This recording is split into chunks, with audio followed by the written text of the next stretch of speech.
सुप्रभात सांगमानी आज माछ भजार गोटे बढ़िया रेसिपी देखी जोटा कि माछ को धोई धुआकिना हल्दी लुण गोल तेल रे भाजीदेली आसेपटे जीरा सोरिष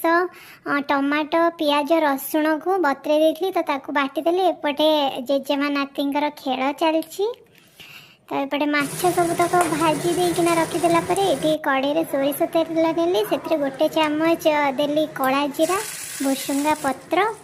तापरे ये बाटी थिबा मसला तक पकईदेली आउे लुण गोटे चामच हल्दी गुंड आ लंका गुंड गोटे चामच देदेली तापरे ये कटा टमाटो गोटा रसुण कोला छड़ेकिना देइचे आ कंचा लंका